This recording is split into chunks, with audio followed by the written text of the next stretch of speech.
Hello everybody, I welcome you all back to career first IAS academy. मेरा नाम है वीर प्रताप सिंह और आज के इस सेशन में हम बहुत ही ज्यादा इंपॉर्टेंट चीजें सीखने वाले हैं इन the context of UPSC preliminary examinations. साथियों, आज हम ये एक एफर्मेशन लेके जाएंगे कि इस सेशन से जो भी हम सीखेंगे हम उसे अपने एग्जामिनेशन के जो प्रैक्टिसेस है उसके लिए हम अप्लाई करेंगे, क्योंकि जो भी हम यहाँ सीख रहे हैं अगर हम उसे अप्लाई कर रहे हैं तो साथियों ट्रस्ट में आपका यूपीएससी का प्रीलिम्स निकलना बहुत ही ज्यादा आसान हो जाता है। तो यही अफर्मेशन के साथ आज हम इस सेशन की शुरुआत करते हैं, जिसके अंदर हम बात करेंगे 2017 के अंदर जो यूपीएससी ने प्रीलिम्स के सवाल पूछे हैं उसको उन्होंने कौन से कॉन्टेक्स्ट में पूछा है, मतलब जो सवाल उन्होंने पूछे हैं उसको हम सॉल्व करेंगे सबसे पहली बात तो।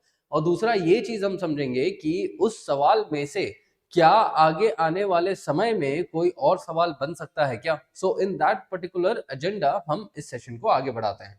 सबसे पहले सवाल की अगर हम बात करें साथियों तो यहाँ पर आप देखेंगे कि ये सवाल इन्होंने पूछा है ऋग्वेदिक आर्यंस के बारे में। ठीक है, what with reference to the difference between the culture of Rigvedic Aryans and Indus Valley people, consider the following statements which are correct। अब देखो, मैंने आपको पहले भी ये चीज बताया हुआ है जब मैं सबसे पहला मेरा सेशन ओरिएंटेशन का, जिसके अंदर मैंने प्रीलिम्स के हिस्ट्री के अंदर ही मैंने आपको बताया था कि किस हिसाब से यूपीएससी सवाल पूछ रहा है। तो एक उसके अंदर यूपीएससी सवाल पूछ रहा था वो था कंपैरिजन पे। ठीक है, कंपैरिजन पे। अब कंपैरिजन मतलब क्या हो गया कि वो स्टोन एज को कंपेयर कर देगा विद दी इंडस वैली को कंपेयर कर देगा विद ऋग्वेदिक को कंपेयर कर देगा विद महाजनपदास। तो ऐसे कंपैरिजन वाले क्वेश्चंस के लिए हमेशा कंसेप्चुअल क्लैरिटी होना बहुत ज्यादा जरूरी होता है। तो इस सवाल को अगर हम सॉल्व करें तो क्या बोला जा रहा है कि भाई ऋग्वेदिक आर्यंस जो हैं वो coat of mail and helmet use करते थे अपने वॉरफेयर में, whereas the people of Indus Valley civilization did not leave any evidence of using them। अब अगर आपने साथियों इंडस वाली सिविलाइजेशन बहुत अच्छे से पढ़ा होगा तो हम यहाँ पर बोल सकते हैं कि भाई ये वॉर के कोई भी एविडेंसेस, आर्कियोलॉजिकल एविडेंसेस हमें मिले नहीं थे। ठीक है, वेरस जो ऋग्वेदिक आर्यंस थे वो जो लोग थे वो हॉर्सेस के ऊपर अच्छा खासा बैठ के जंग लड़ते थे, चैरियट के ऊपर एंड ऑल दैट, हमें ये चीज पता है। ठीक है, तो ये पहला स्टेटमेंट तो हम मान लेते हैं कि ये सही है।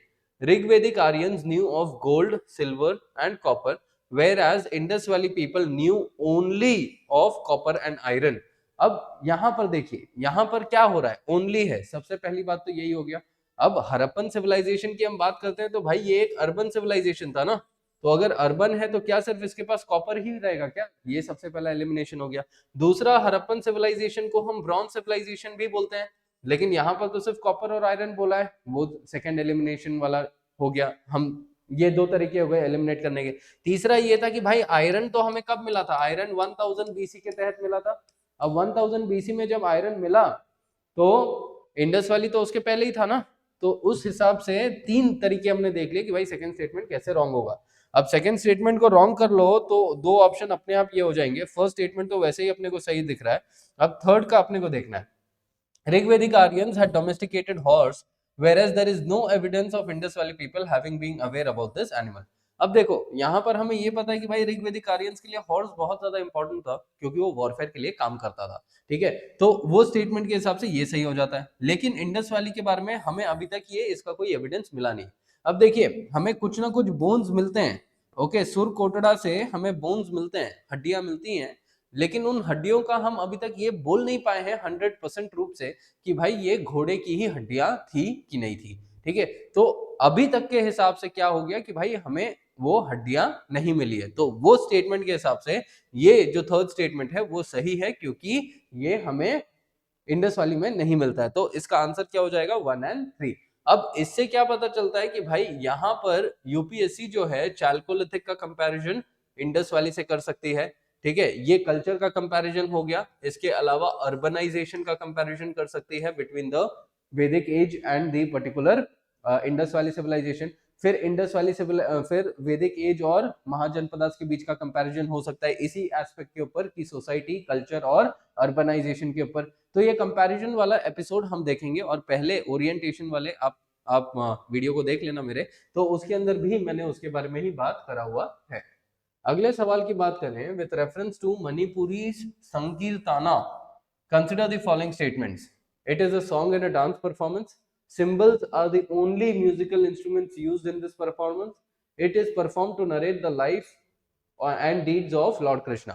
अब देखिए जनरली क्या होता है ना कि जब ये ओनली हो जाता है ना तो भाई ये बहुत ज्यादा एक्सट्रीम हो रहा है, ठीक है, बहुत ज्यादा एक्सट्रीम हो रहा है, क्योंकि ये फिर बैठेगा नहीं ना। अब आप सोचो कि अगर अगर ये जो संकीर्तना है ये सॉन्ग और डांस परफॉर्मेंस है और सिर्फ उसके अंदर एक ही इंस्ट्रूमेंट यूज हो रहा है, वो है मंजीरा, ठीक है, सिंबल्स मतलब मंजीरा, तो क्या वो सिर्फ मंजीरे से पूरा सॉन्ग और डांस हो पाएगा? क्या नहीं हो पाएगा ना, एज सिंपल एज दैट है। तो यहां से हमें ये चीज समझना है कि भाई सेकंड वाला तो गलत हो जाएगा, और जब सेकंड गलत हो गया तो इसको ऐसे हटा दो, फर्स्ट तो सही ही है। एंड संकीर्तना, अब देखो मणिपुर के अंदर भक्ति मूवमेंट के बाद, ठीक है, भक्ति मूवमेंट जब वहां पे इंट्रोड्यूस हुआ था तो बहुत ज्यादा श्री कृष्ण के ऊपर बहुत ज्यादा अलग अलग काम किए गए थे, मतलब अलग अलग चीजें वहां पर बनाई गई थी और क्लासिकल डांसर्स भी यहाँ पर इमर्ज होके आए थे। और संकीर्ताना जो है ये नाम से ही पता चलता है कि it is the love story of the Lord Krishna, मतलब लॉर्ड कृष्णा के लाइफ के बारे में, जो लव स्टोरी एंड ऑल जो उनके एपिसोड्स हुए उसके बारे में ही बात कर रहे थे। सो थर्ड स्टेटमेंट भी करेक्ट है, यहाँ से क्या हो जाएगा, 1 and 3 ऑप्शन है। लेकिन इससे क्या अगला सवाल हम निकाल सकते हैं कि यूपीएससी आने वाले समय में नॉर्थ ईस्ट के अंदर जो अलग अलग कल्चरल एलिमेंट्स है उसके बारे में भी यूपीएससी सवाल पूछ सकता है। अब ये एक डांस परफॉर्मेंस है तो नॉर्थ ईस्ट के डांस के बारे में पूछ सकता है, सॉन्ग है तो नॉर्थ ईस्ट के सॉन्ग के बारे में पूछ सकता है। जैसे अब ये मणिपुरी है तो बिहू के बारे में पूछा जा सकता है, ठीक है। तो ऐसे करके अलग अलग चीजें वो नॉर्थ ईस्ट के बारे में पूछ सकते हैं in the aspect of dance and song. तो तो इसमें हमें वो चीज कर लेना है, ठीक है। नाउ तीसरा है, who among the following were associated with the introduction of the Ryotwari in India during the British rule. अब रयतवारी अगर आपने बहुत अच्छे से करा हुआ है तो आपको पता है कि भाई रयतवारी क्या है, ये एक लैंड सेटलमेंट मैकेनिज्म है, लैंड रेवेन्यू सेटलमेंट मैकेनिज्म है। और अंग्रेजों ने 3 ऐसे सेटलमेंट शुरू करे थे, एक था permanent settlement, okay, then the Rayotwari settlement, and third it is going to be the Mahalwari settlement। अब इन तीनों के फीचर्स हमें जानने थे, ठीक है। परमानेंट सेटलमेंट के बारे में हमें क्या बताया कि भाई 1791 में एक व्यक्ति थे कॉर्नवालिस, उन्होंने बंगाल के अंदर परमानेंट सेटलमेंट की शुरुआत करी, ठीक है। तो अगर कॉर्नवालिस परमानेंट सेटलमेंट से जुड़े हुए हैं तो वो रयतवारी से कैसे जुड़े हुए होंगे? सिंपल है ना। तो उसी से ही हम क्या कर सकते हैं, पहला एलिमिनेट कर सकते हैं। अब पहले को अगर हम एलिमिनेट करेंगे तो 3 ऑप्शन तो ऐसे ही एलिमिनेट हो गए और ऑप्शन क्या मिल गया, तीसरा। तो हमें ये चीज पता भी नहीं होनी चाहिए थी, मतलब अगर पता भी नहीं होती तो भी हम आंसर लिख लेते अगर यहाँ पे थोड़ा दिमाग लगा लेते तो। ऑल्दो हमें ये चीज पता होना चाहिए कि भाई रयतवारी सेटलमेंट के बारे में पूछा है इन्होंने, तो हमें इसके बारे में डिटेल पता होना चाहिए क्योंकि ये सिलेबस के अंदर है। यहां से हम क्या बोल सकते हैं कि भाई जो दूसरे लैंड रेवेन्यू सेटलमेंट्स है ना, यूपीएससी उसके बारे में सवाल पूछ सकता है। और ये क्या है, ये एक पॉलिसी था ना, ये एक पॉलिसी था। तो यूपीएससी क्या कर सकता है, जो ब्रिटिश के दूसरे पॉलिसीज थे यूपीएससी उसके ऊपर भी सवाल पूछ सकता है, ठीक है। अब वो पॉलिसी के अंदर भी मैं अगर आपको बता दूं, ये पॉलिसी क्या था, इकोनॉमिक पॉलिसी था, जिससे अंग्रेज अपना रिटर्न बढ़ाना चाहते थे। उसी हिसाब से यहाँ से दूसरे पॉलिसीज भी के ऊपर भी सवाल बन सकता है बाय द यूपीएससी, जो इकोनॉमिक एंगल में था। ऑलराइट, सो जैसे इंफ्रास्ट्रक्चर का हो गया, इंपीरियलिज्म के हो गए, देन जो ट्रेड वाले पॉलिसीज हो गए, ठीक है, देन जो इसमें फैक्ट्रीज वाले पॉलिसीज हो गए, तो वो सब इंपॉर्टेंट हो जाएंगे यहाँ पे।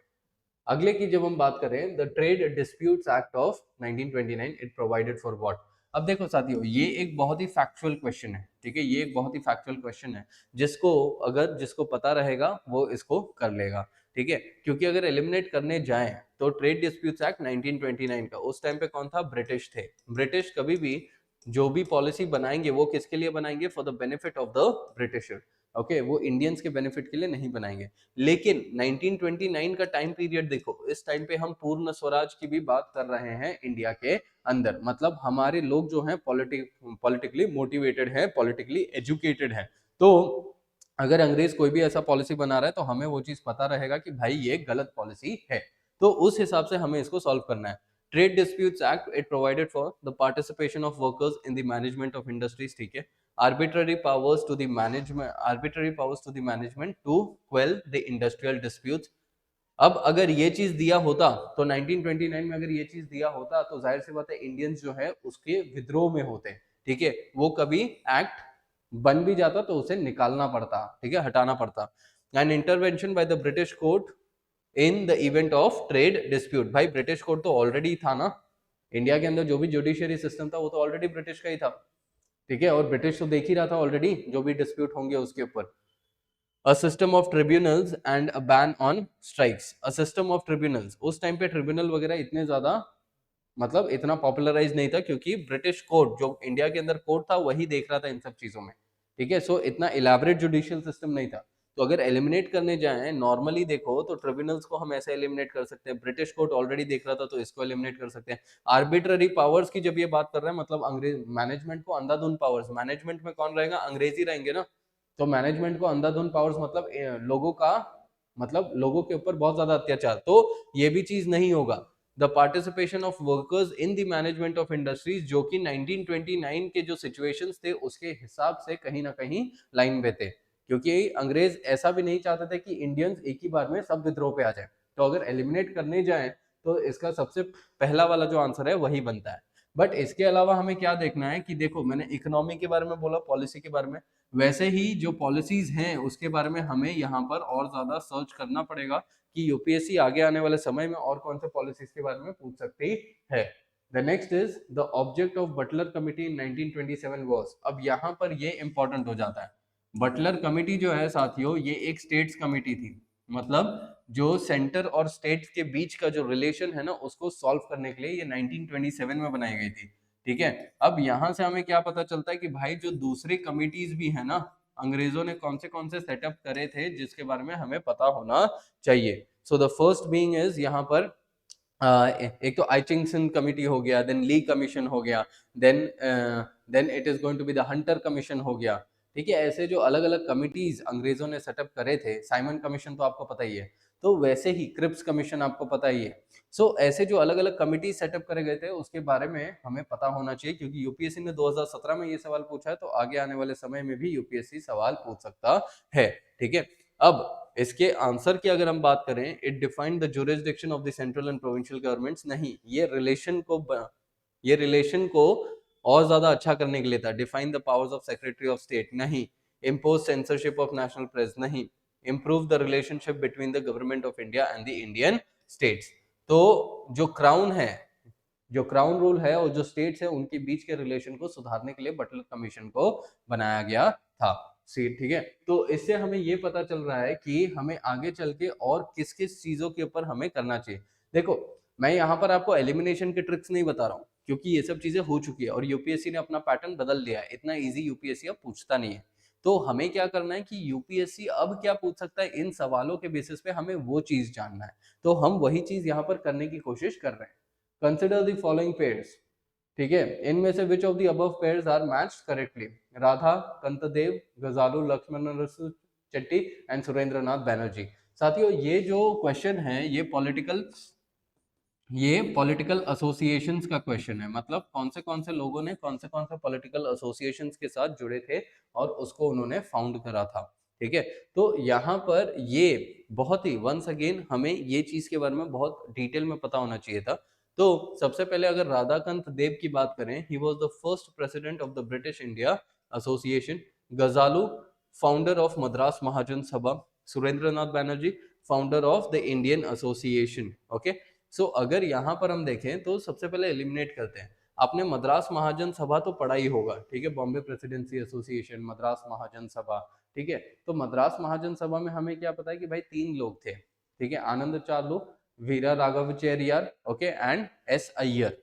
सो these were the 3 personalities who had founded the Madras Mahajan Sabha, ये नहीं थे उसमें, तो इसके लिए ये हम एलिमिनेट कर सकते हैं। तो जब हम एलिमिनेट करेंगे तो ऑटोमेटिकली 2 हो जाएंगे एंड 1 का तो हमें पता है कि सही है। अब इंडियन एसोसिएशन, मतलब ये तो सही है, तो अब 3 का क्या करना है, तो इंडियन एसोसिएशन, ठीक है, यहाँ पर 1875 में ये ऑर्गेनाइजेशन का बनावट किया गया था और ये बहुत इजी ऑर्गेनाइजेशन था। मेरे जो टेलीग्राम चैनल है उसके अंदर जो मैंने नोट्स दिए हैं उसके अंदर ये पॉलिटिकल एसोसिएशन के भी क्रोनोलॉजी के अंदर चीजें हैं, तो आप उसको भी रेफर कर सकते हैं। तो ये भी सही है, तो इसका आंसर क्या हो जाएगा, बी। इससे क्या पता चल रहा है कि यूपीएससी पॉलिटिकल एसोसिएशंस और ये पॉलिटिकल एसोसिएशंस ने क्या काम करे थे, what work did they do and what did they achieve, इसके ऊपर यूपीएससी सवाल पूछ सकता है आगे आने वाले समय में। तो हमें ये चीज के ऊपर भी थोड़ा ध्यान देना है। Which one of the following was a very important sea port of the Kakatiya kingdom. अब देखिए सी पोर्ट साथियों, ये पोर्ट के ऊपर, ऑलराइट, सो यूपीएससी आगे आने वाले समय में पोर्ट के ऊपर सवाल पूछ सकता है। और काकटिया किंगडम कहाँ था? साउथ इंडिया के अंदर था। तो साउथ इंडिया के अंदर जो भी रूलर्स थे, फॉर एग्जांपल चोलास, चेरास, पांड्यास, ठीक है, संगम एज का हो गया, ठीक है, सो ये सब लोगों के कौन से पोर्ट्स थे उसके बारे में यूपीएससी यहाँ पर सवाल पूछ सकता है, ठीक है। और यूपीएससी ने 4 बार सवाल पूछे हैं सी पोर्ट के ऊपर, 4 बार साथियों, अभी इसके बाद ही 4 बार, ठीक है। तो यहां पर यूपीएससी ने दे दिया था ना कि भाई सी पोर्ट, तो काकटिया के बारे में पूछा, अब बस क्या कर दिया, काकटिया के बदले चोला बोल दिया, ठीक है, ऐसा करके थोड़ा रिफ्रेश कर दिया इन्होंने। सो पोर्ट्स के ऊपर यूपीएससी सवाल पूछ रहा है, ठीक है। सो यहां से ये तो फैक्चुअल क्वेश्चन ही था, तो इसके लिए हमें नोट्स बनाने पड़ेंगे, और वैसे नोट्स मेरे ऑलरेडी बने हुए हैं और मैं वो ऑलरेडी मैं प्रोवाइड कर ही रहा हूँ, ठीक है। तो आप उसको मेरे टेलीग्राम चैनल से आप ऊपर ब्राउज कर सकते हैं and then you can look at it. And मैं वैसे भी नए नए एनरिच्ड कंटेंट वहां पर अपलोड करूंगा with reference to the religious history of India, ठीक है। My Telegram channel name is history by Veer Pratap Singh, ठीक है, हिस्ट्री बाय वीर प्रताप सिंह, आप वो चीज देख सकते हैं। Now with reference to the religious history of India, consider the following statements. Sautrantika and Samitya, they were the sect of Jainism. Sravastivadin held that the constituents of phenomena, they were not wholly momentary but existed forever in the latent form. अब देखो यहाँ पे क्या पूछा जा रहा है, ये रिलीजन के बारे में पूछा जा रहा है, ठीक है, ये रिलीजन के बारे में पूछा जा रहा है। यूपीएससी हर साल, ठीक है, हर साल रिलीजन के बारे में एक ना एक सवाल डालता ही है, ठीक है। और उसका मेजर मोस्ट लव्ड थीम है बुद्धिज्म एंड जैनिज्म, ठीक है, यहां पर भी इन्होंने वही थीम डाल दिया। तो यूपीएससी क्या कर रहा है कि ये थीम है, लेकिन ये थीम के सब थीम के ऊपर, देन उस सब थीम के ऊपर यूपीएससी सवाल पूछते जा रहा है, ठीक है। तो हमें वो चीज पता होनी चाहिए। अब ये जो है ये सेक्शंस की बात कर रहे हैं, ओके। इसके आगे अभी यहाँ पर इन्होंने सेक्शन किसकी बात कर ली, सौंत्रांतिका एंड समितिया, ये सेक्शंस जैनिज्म के नहीं बट बुद्धिज्म के। और यहाँ पर ये सवाल इन्होंने पूछ लिया, तो पहला स्टेटमेंट गलत है। सेकंड जो है वो फिलोसॉफी के बारे में है, तो ये सही है। बट यहाँ से मैं क्या आपको बताना चाह रहा हूँ कि अब यूपीएससी क्या करेगा, 2019 में बुद्धिज्म के ही एक और सेक्शन के बारे में पूछेगा, ठीक है, that is the Mahayana form of Buddhism. Then 2020-21 में वो महायान के भी एक और सेक्शन, महायान के अंदर ही एक और सेक्शन के बारे में वो पूछेगा सवाल। देन वापस से एक और सेक्शन के बारे में कुछ ना कुछ वो सवाल पूछेगा।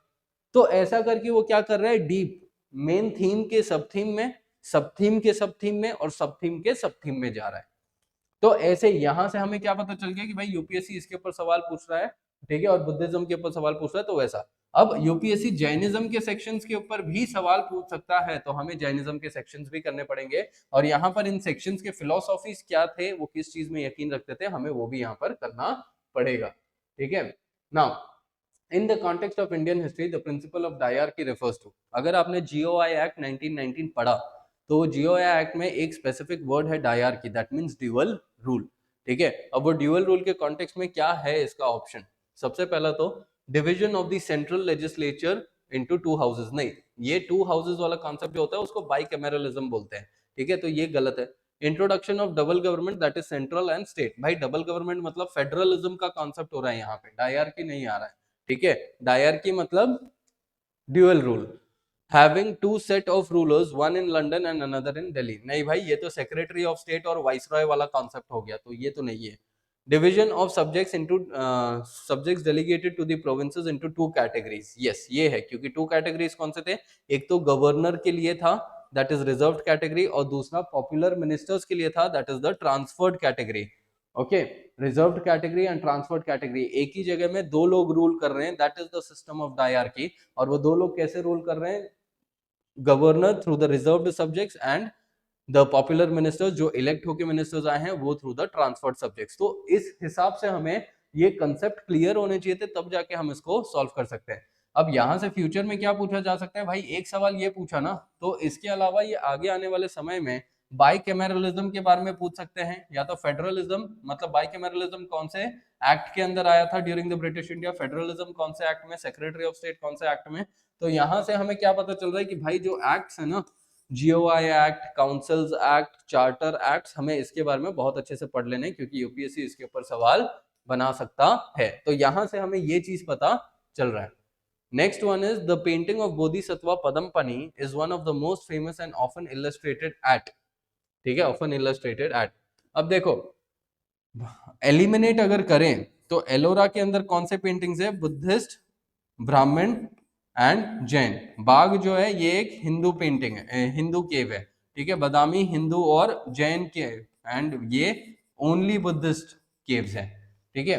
तो यहाँ पर अगर आपने बहुत अच्छे से करा रहेगा, ठीक है, मेरे क्लासेस के अंदर मैं ये सारी चीजें बहुत अच्छे से डिटेल में बताता हूँ, ठीक है। तो बोधिसत्व पदमपनी, इनका एक और नाम है अवलोकितेश्वरा, और जो आज के समय में दलाई लामा है वो इन्हीं के इनकारनेशन है, ऐसा कहा जाता है, ठीक है। तो इनका मोस्ट फेमस जो पेंटिंग है वो अजंता के अंदर ही पाया जाता है। अगर एलिमिनेट करें तो यहाँ से ये एलिमिनेट हो ही जाएगा।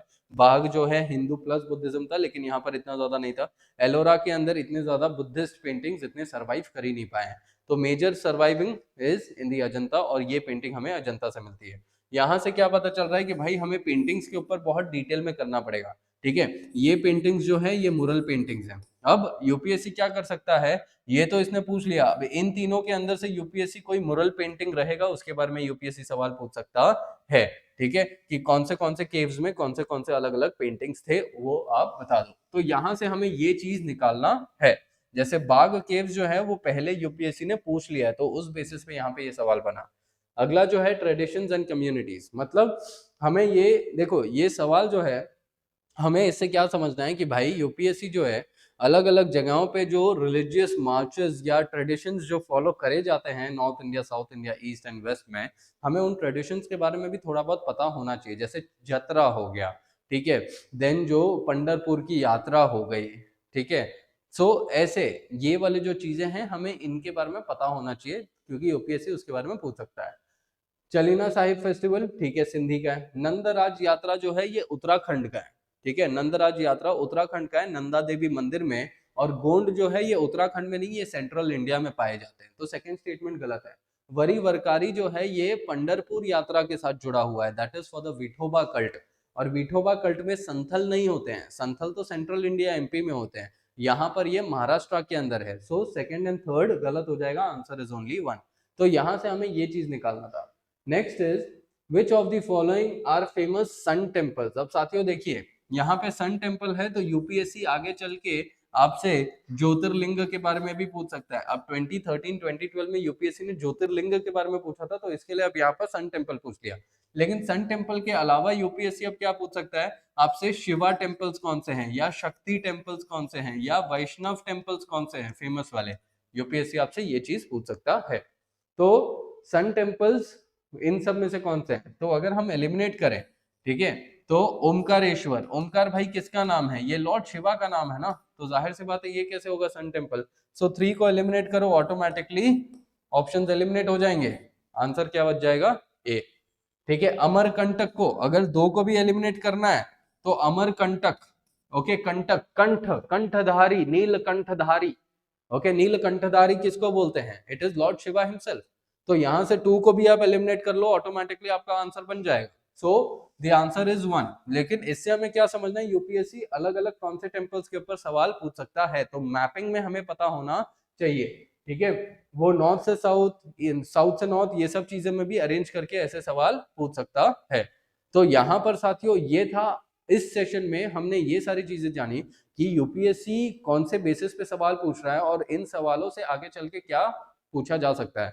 हम यहाँ पर एलिमिनेशन करना नहीं सीख रहे हैं, मैं यहाँ पर आपको ये बताने की कोशिश कर रहा हूँ कि एलिमिनेशन वाले चीजें यूपीएससी अब 2023 से बंद कर दिया यूपीएससी ने, बहुत कम सवालों में एलिमिनेट होते हैं।